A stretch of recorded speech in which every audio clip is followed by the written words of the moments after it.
खाते जेठी समा जाऊ जाऊ जाऊ जाऊ जाऊ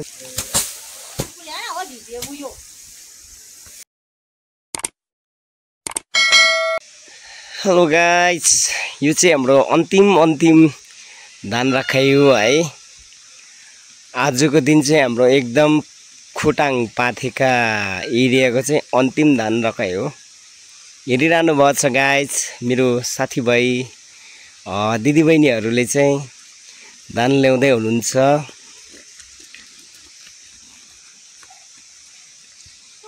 हाम्रो त गाउँघरमा ढुङ्गाको चुलो छ। सञ्जीव दादा धान उठ्यो?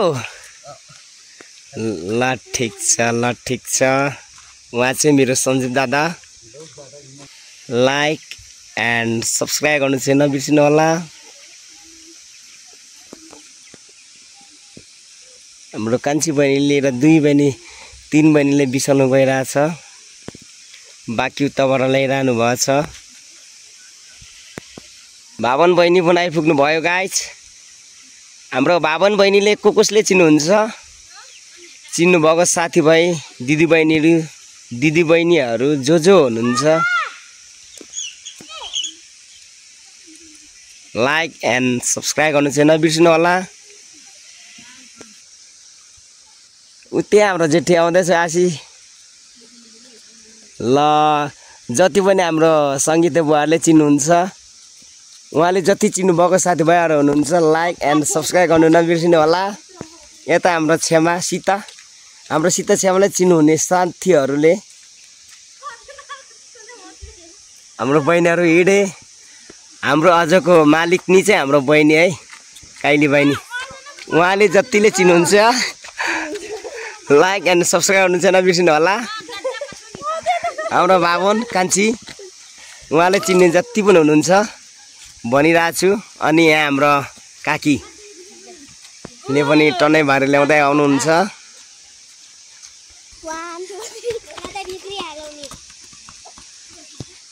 हरिप्रसाद हाम्रो अङ्कल जेठौ ल है बिट्टा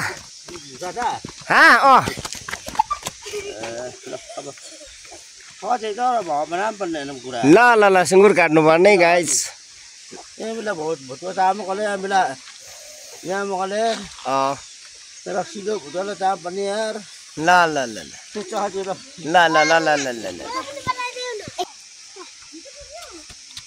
हेलो गाइस हाम्रो चाना कान्छी अनि अर्को अग्निकला 2 बहिनी आउँदै हुनुहुन्छ। ल हेर गाइस लजाउनु भएको उहाँहरू।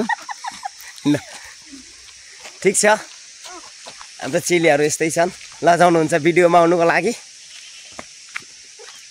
मेरो नि गाइस यही हो। सबभन्दा नौराजको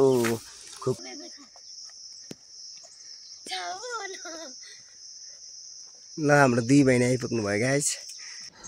गाउँले जीवन भनेको यस्तै है गाइस। के गर्नु किसानी परियो हामी त है। यस्तै हो हामीले ठुम्सीमा भारी हालेर धान यसरी बोक्ने गर्छौँ। अहिले चाहिँ अब घर नै आइपुग्यो भन्दा नि हुन्छ। यहाँ अङ्कलको घर निर आइपुग्यो गाइस। ल ठिक छ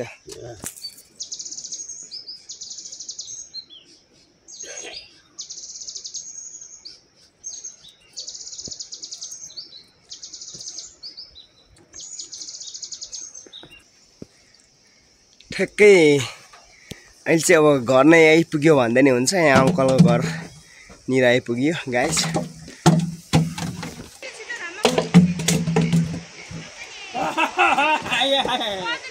ठ्याक्कै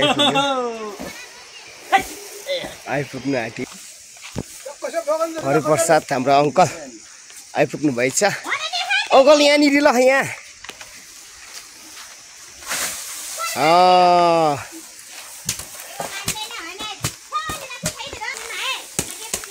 एकै भारी काकाले हाम्रो अङ्कलले पसाइरहनु भएको छ। हेलो एभ्रिवान आजको हाम्रो भिडियोले यदि मन पराउनु भएको छ भने सब्स्क्राइब गर्नु पनि नछुटाउनु होला भन्दै म फेरि छुटेँ। आजको भिडियो तपाईहरुलाई के कस्तो लाग्यो कमेन्टमा भन्नु होला हस्त ओके बाइ बाइ